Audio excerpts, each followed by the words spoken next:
Mayday, mayday, mayday. A mid-air emergency over northern England. I probably was panicking, wouldn't you? John Wildey is faced with every passenger's worst nightmare. I'm in the P2 seat at the moment. You're in the right-hand seat? Yeah, roger. I've got a pilot. Pilot is dead. Oh my God. Priority is to keep him calm and to get him on the ground as soon as possible. Alone in a light aircraft in the pitch black. Have you done any flying before? Negative. The last 5 minutes were going to be the critical ones. How we actually got it onto the ground. He battles to land a plane and save his life. Don't think this is going to end well, by the way. This is not going to end well at all. I was trying to keep as calm as possible because if I didn't, I would lose everything. I wanted to live.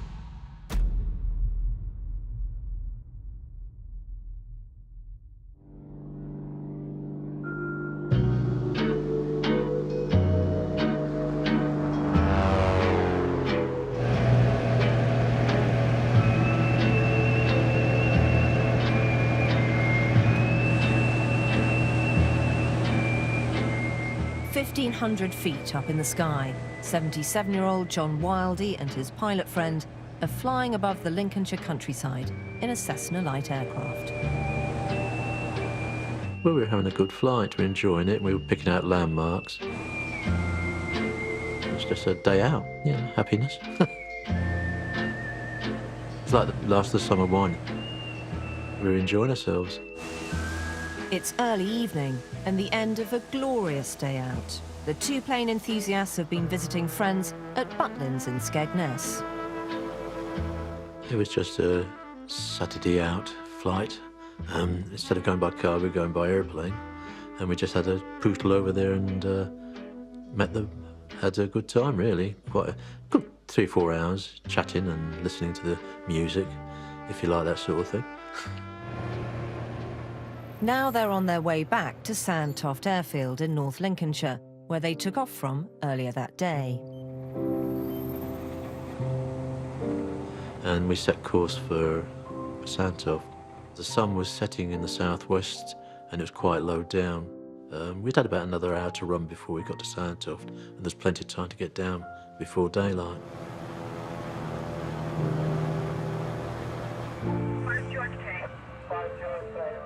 John and his friend are flying through airspace controlled by Humberside Airport, where it's business as usual. Air traffic controller John Cameron is coming towards the end of his shift.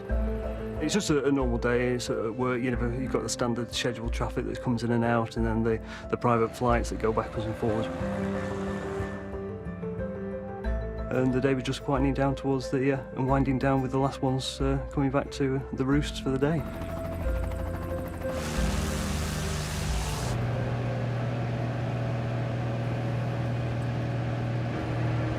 Up in the Cessna, John's friend, the pilot, begins to feel ill.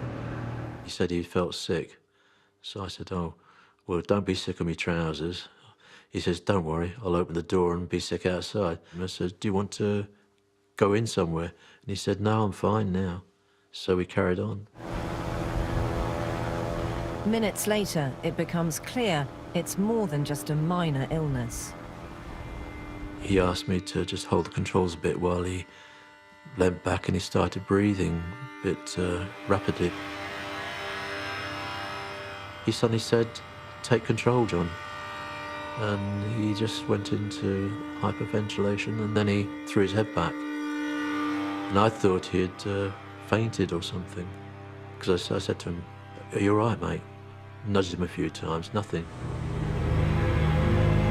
So I tried to feel for a pulse, because his hand was hanging down the side there and I couldn't feel anything. I felt his forehead, but it was very cold and clammy. And I just thought, well, what do I do now?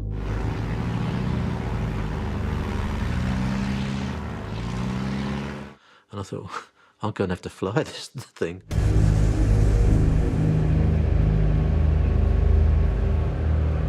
It was a Houston, we have a problem moment.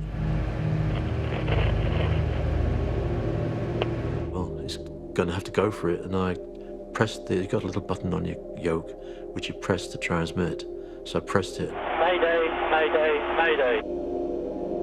These are the actual recordings from that night, and this is the first time John has heard them. Aircraft calling mayday, Humberside radar. Roger, this is Golf Bravo Charlie Yankee Romeo. I'm a passenger.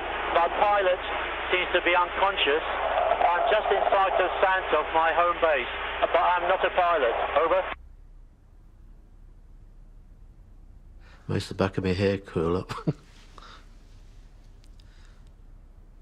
Well, it was an Andy Warhol moment for me, wasn't it? Golf Bravo Charlie Yankee Romeo, that's understood. And are you visual with Santos Airfield? Yeah, roger. I'm just going a beam a bit at the moment. The height is 1,300, and I haven't a clue what my speed is. Golf Yankee Romeo, roger. Have you done any flying before? Negative. Right, this is a real thing. We're going to have to deal with it. QNX99. Yeah, this guy needs help straight away. In the next 20 seconds, something could happen. 10 miles. Maneuvering right. John served as a desk clerk in the RAF for 25 years. He knows some flying terminology, but has never actually flown a plane before. Golf Yankee Romeo, roger. When you move the... are you able to actually control the aircraft? Say that. Do you have any experience in controlling the aircraft? Only holding this thing straight and trying to keep it level. It can take a trainee pilot up to 30 hours of instruction before being allowed to fly solo. John is going to have to learn to do it in just a matter of minutes. Well, I had a yoke in my hand and just sort of watching it and watching my direction. John knows only the rudimentary basics of controlling the plane, the steering yoke to steer it up, down and side to side, and the throttle to vary its speed. I can see all instruments.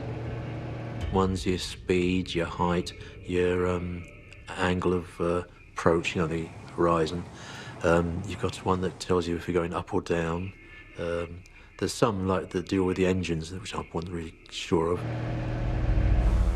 John has no idea how to use the plane's wing flaps or rudder controls, both essential for normal flying. This guy's in trouble. The worst case scenario is a plane crashes sort of in the ground in a large crater.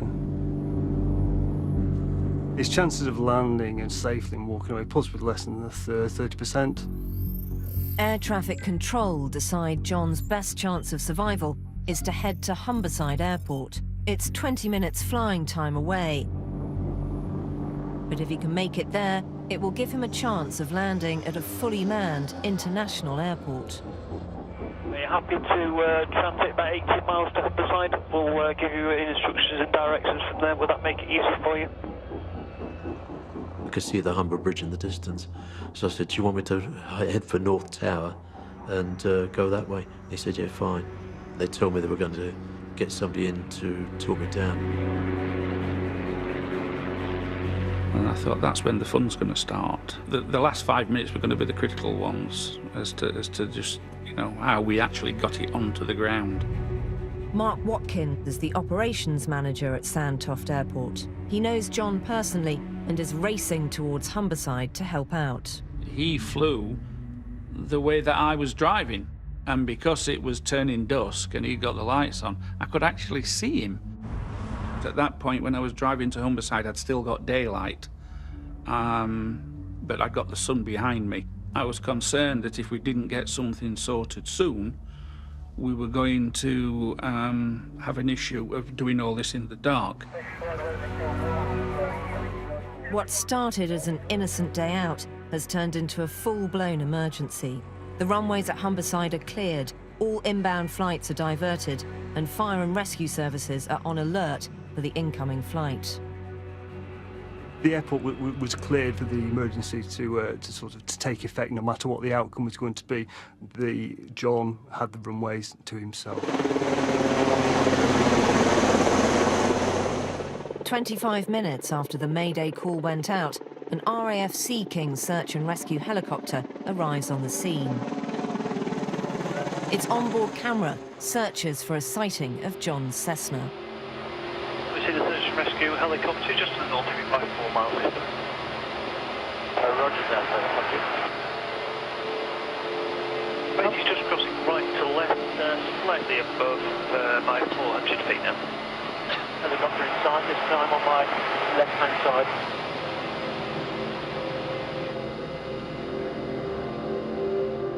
That was the first time I've ever seen anything like that. And I think we talked about it as a crew, that it was like you'd been stuck in some Hollywood movie.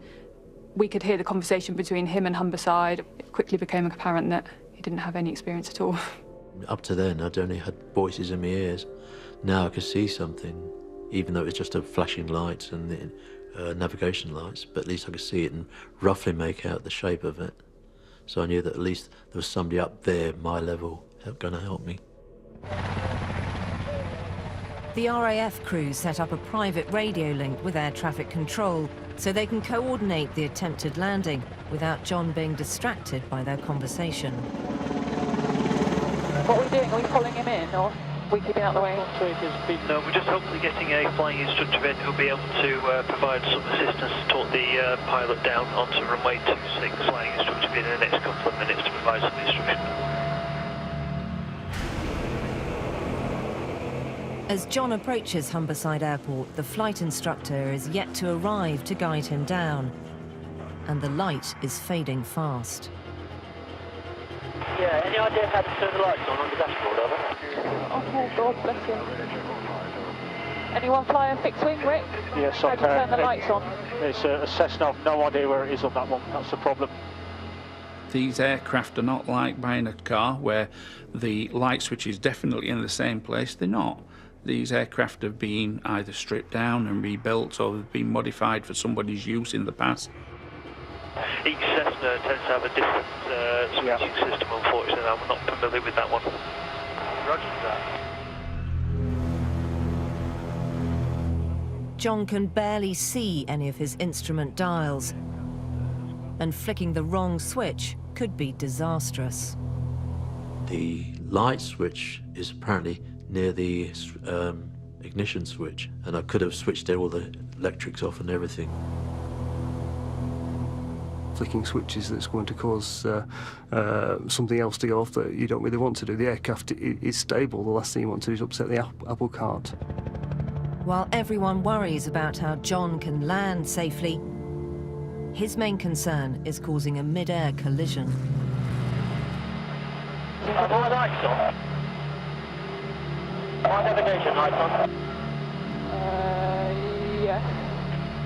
Copy, Romeo. The tower advised that your navigation lights are on at this time. Navigation Thank you, light. I don't want everything to hit me.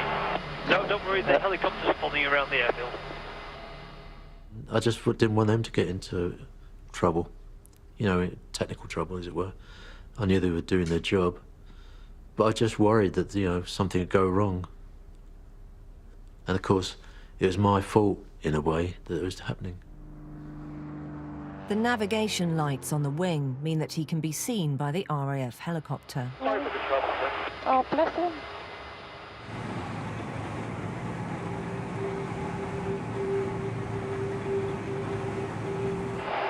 Pilot's name is... I don't know about his medical history. My name is John Wildy, Whiskey India Lima Delta Echo Yankee. No flying experience whatsoever. We got the copy, John. Thank you. Well, I'm a gentleman. I've always introduced myself. God, he's got a good sense of humour. Yes, If he very makes high. this down in one piece, he deserves a medal. When he makes it down in one piece. Various stages, he was almost jokey with us, and the admiration for somebody in that situation, he was 100% aware of the predicament he was in. An incredible man. If I panicked, I was going to be in the deck. So I had to keep calm, and in fact, I tried to go as calm and professional as possible. And then when I stopped communicating, I'd probably do 3 Hail Marys and leap up and down screaming and then sit back again.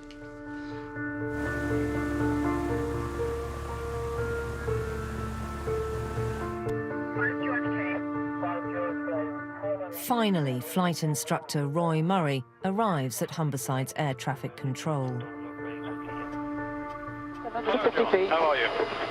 That's an instructor. Not exactly in the best of spirits, over. Right, okay, well, my name's Roy Murray. I'm a chief flying instructor with Frank Morgan School of Flying. I'm going to get you down onto the ground, okay? That's been very helpful. Thank you very much. I didn't think anything at the time. I just got on with it. I just thought, well, we've got to get him down somehow. So let's just not panic. Let's sit back a little bit, assess the situation. Roy Murray has raced to the airport so quickly, he hasn't had time to be fully briefed. I didn't know he hadn't flown an aircraft before. No, I didn't. Right, have you flown an airplane before this time? Negative. He's in quite a lot of serious trouble.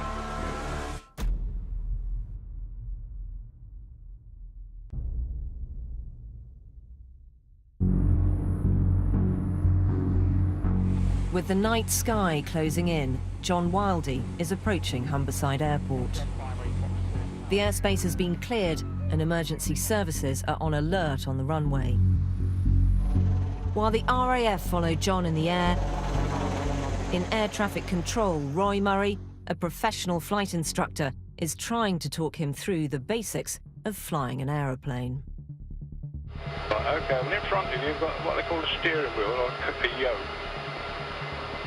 He's found that, mate. Figured that bit, yeah? Yeah, he's figured that bit out. He's doing quite well with that bit. Yeah, the only trouble at the moment is I've got no dashboard light. Over. Right, okay, well, down by your right-hand knee, there's a load of rocker switches. If you put all them up, you'll get some lights on something, and we'll be able to see you. On the ground, there is still confusion about the exact situation in the Cessna. I didn't realise which seat. I didn't even think which seat was in at the time. I'm in the P2 seat at the moment. You're in the right-hand seat. Yeah, roger. I'm not a pilot. It's a pilot who's dead. Oh my God. And a little bit of panic starts to creep in, I think. And I think when Roy was trying to explain the lights and had obviously suggested he was in the other seat, and it was an almost kind of panicked, my pilot's dead, you know, I'm the only one up here, somebody's got to help me. And we were worried then that he was going to start panicking, which would have made the whole situation worse. But I knew in my mind that he was dead. And I thought, well, if they made me jog around a bit until he come conscious again, that wouldn't help. So I just said it straight out, he was dead. Well, I thought we've got to work quick here to get him on the ground. Just hold the control column. You know where the throttle is. That's all you need to do. Fly the aeroplane, keep it level.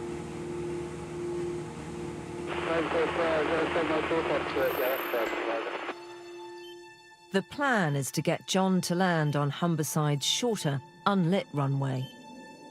Even though it has no lights, he'll be flying into the wind, giving him a much better chance of making a safe landing. But the light is fading fast. You see the runway, yes? Oh, it's maxed out. It's going to panic as it gets Hello, dark. John, this is Roy. Can you hear me? Yeah, it's standby one. So what we're going to do, we're going to turn you to the right, and then you're going to land on runway 26.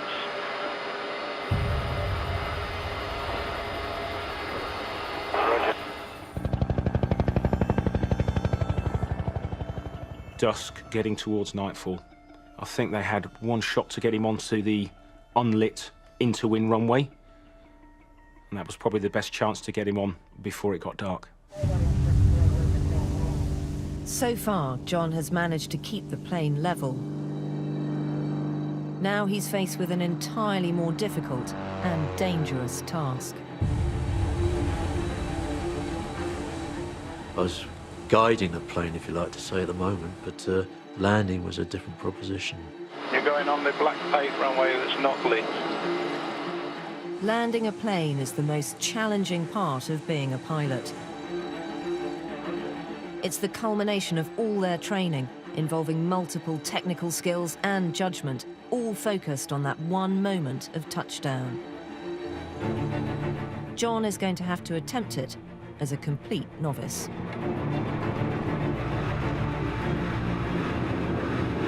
My main interest was to get down and save myself and try and not make too much of a mess about it.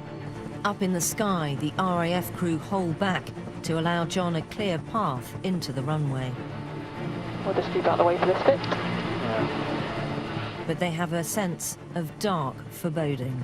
He was nowhere near lined up to start with, and he was suddenly on the approach. I don't think this is going to end well, by the way. This is not going to end well at all. We thought we were there for the crash, and it's a horrible thing to say, but as a search and rescue asset, there's not really a lot we can do in the air, and the only reason we've been tasked is to kind of scrape up the mess at the bottom, so we didn't have great hopes. Using only the steering yoke to descend and the throttle to control his speed, John aims the plane towards the unlit runway.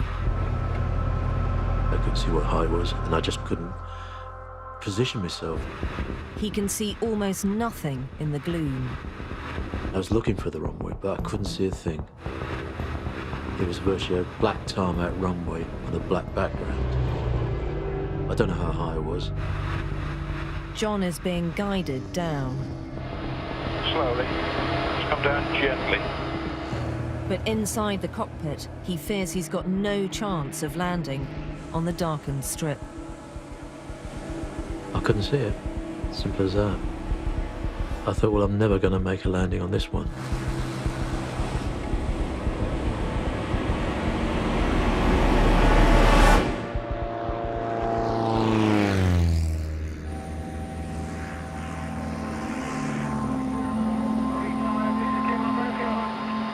It just looks like you've overshot a little bit, so what we're going to do, we're going to take you round again and get your position in a bit of a longer final, okay? I'm going to move it lower as well, I lost it in the dark. No problem. I just saw a black line in the black dark. John's doubts about the wisdom of attempting a landing on the unlit runway have led him to bail out. And I was thinking all sorts of things. Sod them, no good coming here. I just didn't know what to do. I was in a bit of a bolshy mood then. Yeah, cursing myself really, because I couldn't do it. The short runway has proved too dark for John to land on. Air traffic control need a new plan. They make the decision to attempt a landing on the main, fully lit runway. I think it very quickly became apparent that the short runway wasn't going to work for him. Air traffic and the instructor had decided that the main runway was the best option, which is a lot bigger runway and it's lit, so there's a wee bit more hope that, yes, there is a bit of a crosswind, but at least he can see where he's going. But John's real problems have only just begun. The light just went so quick. Obviously, it went no quicker than it normally goes. But when you're really wanting it, please slow down, and it just seemed to it was like somebody switched the lights off, it just went. John, this is just helicopter rescue on the right-hand side. Okay, Roger. Roger. We're flying at 70 miles an hour. Are you in a position to tell us what your speedometer is saying? Sorry, I can't see it at all now. Because it's dark, I can't see what position I couldn't even see what speed I was going at. I could just see the occasional flashing lights of the helicopter, but that's my lot. Go and sit in your car at night time and don't switch any lights on, and that's what I could see.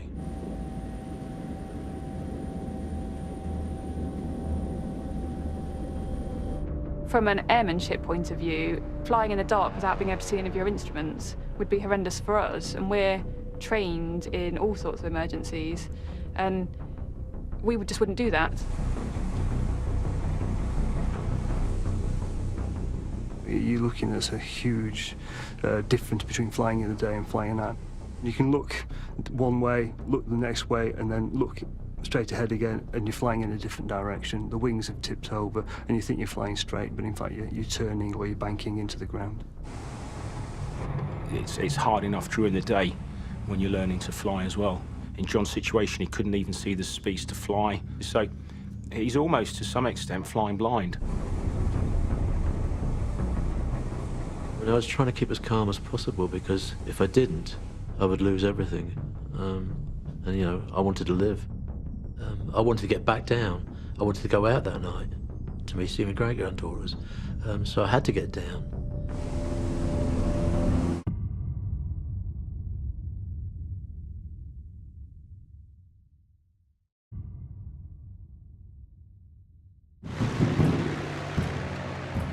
John Wildey is circling in the sky above Humberside Airport. Since his ordeal began, he has his first bit of luck.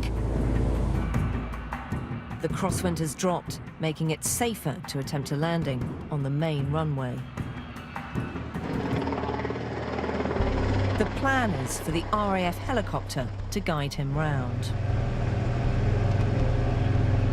Are you still following us? Oh, okay, you can see us, yeah? Yeah, roger. Because I was following them. That was the idea. But I couldn't see them. I saw them at first, and then I lost them. In the pitch black, John can barely make out the lights of the Sea King helicopter, and there's a real danger that if he gets too close, turbulence from it could destabilize the plane. Bloody hell, it's pretty close to us. Yeah, I'll follow you. I'll do my best. Okay. Oh, it's pretty close. Lost him now. Oh no, I've got him. He's at about 5:30. Slightly low. It was dark. I just had reflected light from outside. That was all. And that was all very much. I just couldn't see anything. The RAF pilot's doing a tremendous job. He's got to try and fly it, keep everybody in sight, but she daren't be level with him, in front of him, because everything going backwards would throw the Cessna. It's been almost 1 hour since John was forced to take sole control of the aeroplane.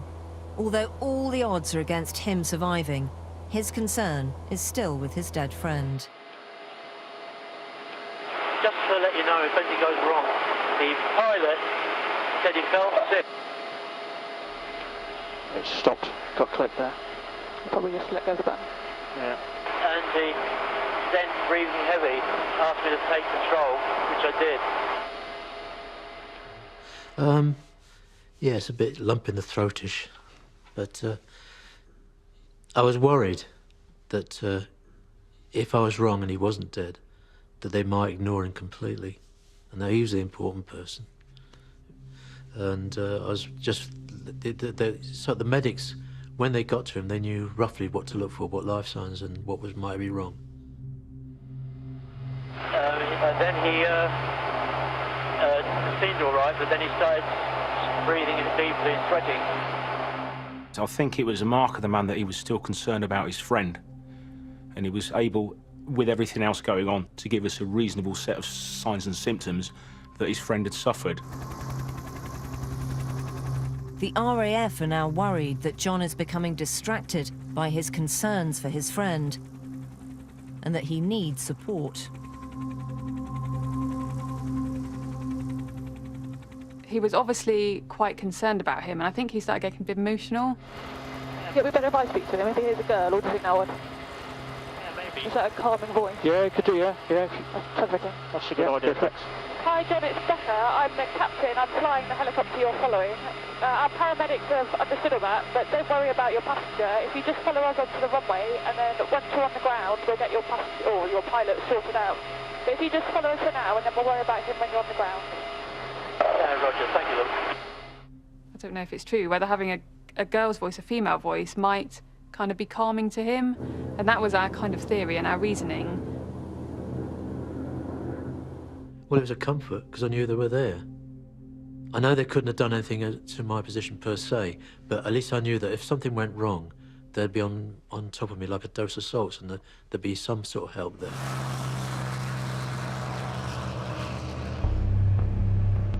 There is now a real concern that if John crashes the plane, he's flying near roads, towns, and most worryingly of all, Immingham, Britain's third largest oil refinery.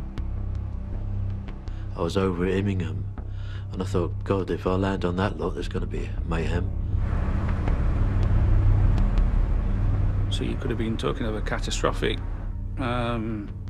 crash and fire, which is your worst nightmare. The fire is the thing that you don't want.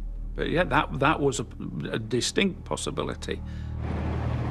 In complete darkness, John is now struggling to keep the plane flying. We don't want him stalling, going too slow, and he just drops out of the sky. That was the big concern.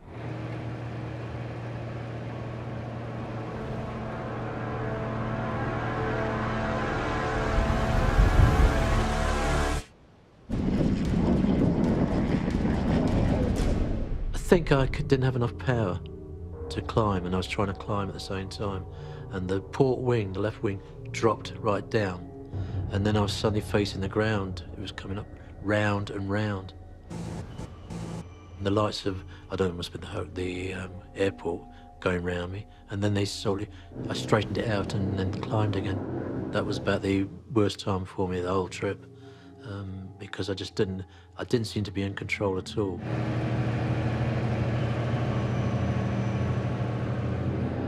Right, so 0. Right, that's us downwind.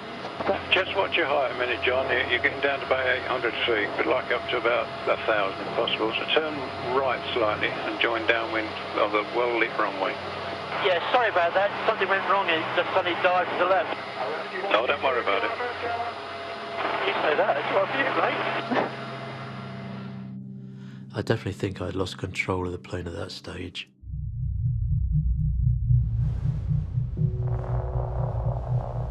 Air traffic control and the RAF now face a major challenge: to line John up for his approach to the main, fully lit airport runway.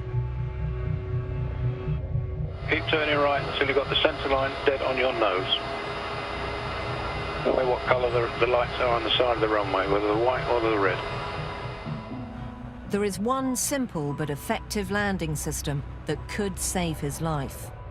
Most runways have so-called PAPI lights, a system that tells a pilot whether they're too high or too low. 4 red lights indicate to him that he's too low for a safe landing, and John risks crashing into the runway. But 4 white lights indicate he's too high and he will overshoot. But 4 white lights, which I think they call PAPI lights. I was focusing on the runway still, but I sort of got the peripheral, the 4 white lights. But at that stage, I didn't know what it meant. Right, we've got 4 whites. You want 2 of those, the 2 right-hand ones you want red, and the 2 left-hand ones you want white. With the best will in the world, he turned at the right height, but then he's coming in too high. That's why he could see 4 white lights. The RAF crew can see that he's not set up correctly for a landing. Oh, it's well high. It's too high. He was coming in too high, which we could see. Oh God, this is going to Can you hear me now, John?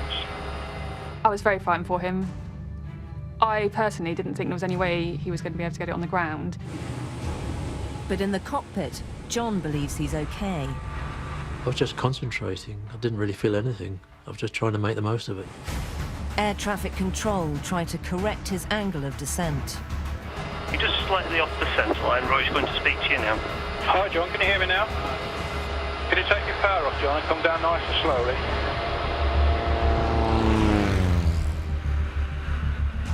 But John is powering the Cessna towards the runway, unaware he's still coming in too high and too steep. I thought, well, they're white, they're good, so I may be okay. I was just concentrating, trying to do the best I could. That's all I could think of, getting it down. John is too high to be able to bring the plane down in time. Yeah, he's about 100 feet over the threshold now. And air traffic control order him to bail out of the attempted landing. No, you better go round, John. Full power and go round. Oh, he's overshooting. No, don't worry. For the second time, John has failed to land the plane.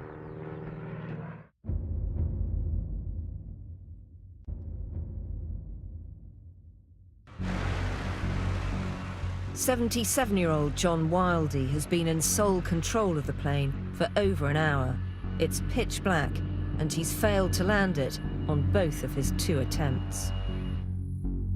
Expletive deleted. I want to get round again and get down. Get a bit bored now.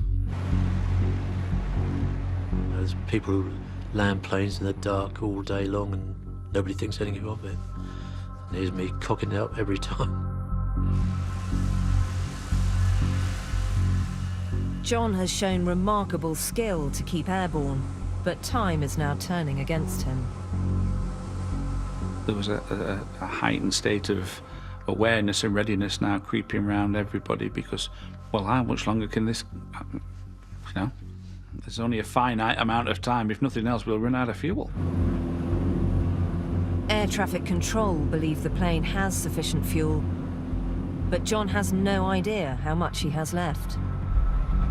You don't generally fly around with 5 hours of fuel kind of in case. If he had overshot and gone downwind and suddenly run out of fuel, then there would have been no chance. Acutely aware of the growing urgency, the only option air traffic control have is to try John for another landing on the main runway.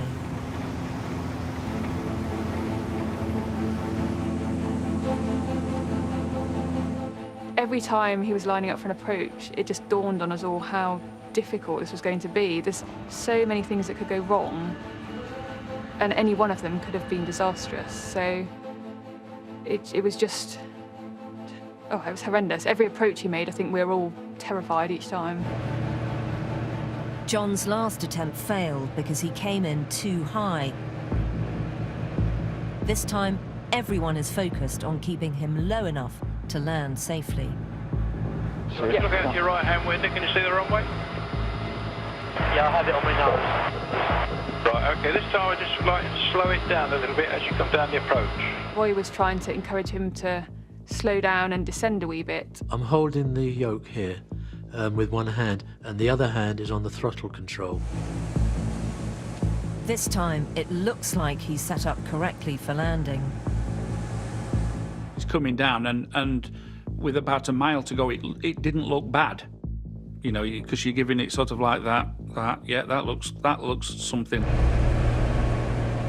But in his attempt to keep low, John has overdone it, and he's starting to dive. And then all of a sudden it's, oh no, that's a bit low. Just flatten you up a little bit, John. Put a bit of power on. Power it down a little bit. He's going for the runway now. Put a bit of power on, you're sinking a little bit. Bits of power on. Power on. John is losing altitude fast. He's coming in way too low. Well, landing short is not an option because you've got the main road going straight in front of it. He's heading straight for the road adjacent to the runway. Roy Murray knows he's got to gain height quickly. More power, more power. Right, now bring the power back. They said power up, so I pushed the throttle back in and pushed the stick back.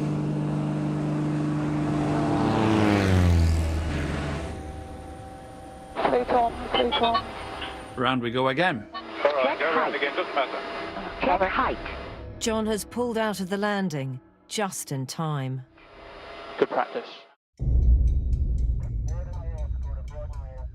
Air traffic control try to reassure him and keep him calm. That was a good approach, but you just slightly at high speed on the final part. It's what they call panic. Yeah, fair enough. I probably was panicking, wouldn't you?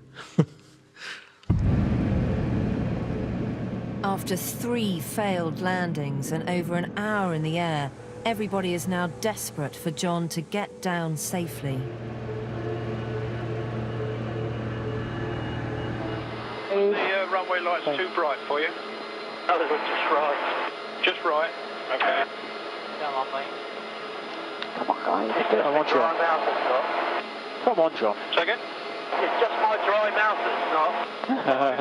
Come on, wicked emphysema. I could have paid £1 million for a drink at that time. I was gagging for a drink. I think it was the adrenaline kicking in probably, but I was so dry it hurt. On the ground, the air traffic control team know there's a limit to the 77-year-old's power of endurance. I was slightly concerned that he was overloaded with work because he had been up there about an hour and a half. So I knew he would be getting, not tired, but overloaded now, thinking, you know, how long am I going to get this? You know, when's he going to get me on the ground sort of thing. He must have had thought that in the back of his mind. Is he starting to lose concentration? Maybe he's starting to think some other thoughts other than a successful outcome. So you're thinking, you've got to get him down on the ground as soon as possible. We were getting close to the crunch. You can keep going around in circles for as long as you want, but at some point, it's got to come down. He's going to be tired, he's going to be exhausted, and then some of the fundamentals that he was carrying out, he would lose. So it was time to sort of like say that this is it. Let's do it. At 7:26 p.m, 2 hours after he took off to return from his day out, John begins his approach for his 4th attempt at a landing. Well, I've been feeling vulnerable since it started, but I wasn't going to let it get over me. I was going to do my best. I was determined to finish it and get it done with. I was determined to make an approach and do a landing. I wasn't going to let that beat me. It was definitely Team John. He's got a good sense of humour and he's got compassion and he's still remarkably got his wits about him and isn't panicking. I would have given anything to get him down safely. Right, it's at 2,000 feet and climbing at the moment, so just take your power off, John, and just level it off at the moment, and we'll get you to come down a bit lower soon. It's very difficult to work out whether each approach was giving him a wee bit more confidence or giving a bit more terror. Can you see the green lights? Roger. Right, when you turn on the final approach, just tell me if you can see the 2 reds and 2 whites to the left-hand side of the runway, or the way down the runway. And you want to aim to touch down by those. Okay, on. I can see 4 lights on the left-hand side. Yeah, what colour are they? 4 white. Oh. Right, you want just lower your nose then, so you've got 2 reds and 2 whites, and then level off. Not too much of erratic movement on control. He's just dived down now. I brought her down to do the approach, and that's when they said he was diving now. I just thought, well, it's going down. I'm doing it. You know, this is it. Get down. No, come down a little bit. Take your power off. Come down slightly. Yeah, it's at this bit he goes down too quick. John's coming in at 80 miles per hour, half a mile from the runway road. Yeah. Good approach. Come down a bit more. Come down a bit more, John. What's the matter if he overshoots? Keep coming down. Bring your power off. Keep coming down. As John crosses the road in front of the runway, he's past the point of no return. If he's to land the plane, it's now or never. You're worried for him, and you know this is the make or break moment. This is either going to end wonderfully or it's going to end horrifically in a second. Keep coming down. Power off. Power off, you're over the road. And we can do nothing more for him now ourselves. He has to do this himself, and all we can do is just keep positive and really root for him. Right, all the way back. Looking nice, looking good. Keep coming down. Keep down the white centre line. Getting it down. That's all I could think of. Take your book off, please. Now, clear. Just on the final bit, I did the thing I should never have done. I looked down to look at the runway, when I should have been concentrating in front of me. At the very last moment, John seems to have lost control of the plane. Throttle back. Come on, son. And then she bounced, and I thought, oh, God, not again. And then she was on. He's bouncing, but he's touching down. Off, please. Spots on the runway. He's just touching off the runway. Don't want to do that in a hurry again.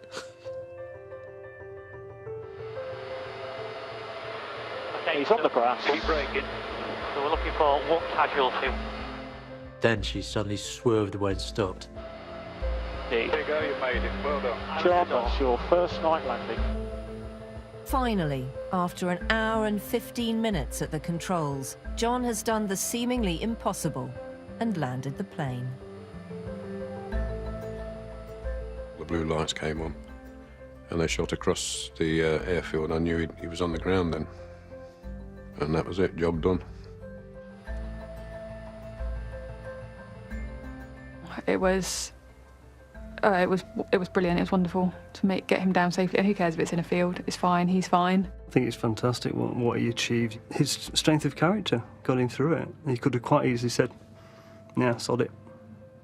That's it." But no, he wanted to carry on, and so, with everybody else's help, he was able to walk away.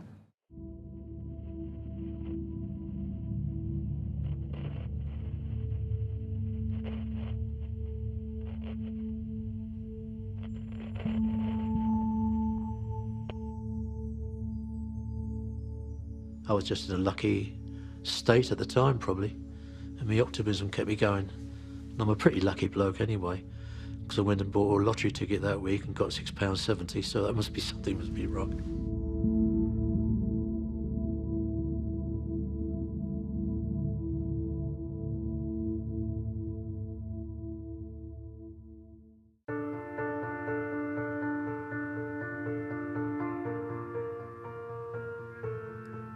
Next Thursday on 4, we get access to the entire adoption process of children in the UK. From the birth parents to the adopters and everything in between. 15,000 kids and counting is on at 9. And over on More 4, find out more about the murky underbellies of finance, politics and the media in the brand new series Mammon, starting tomorrow at 9. 8 out of 10 Cats Does Countdown is next.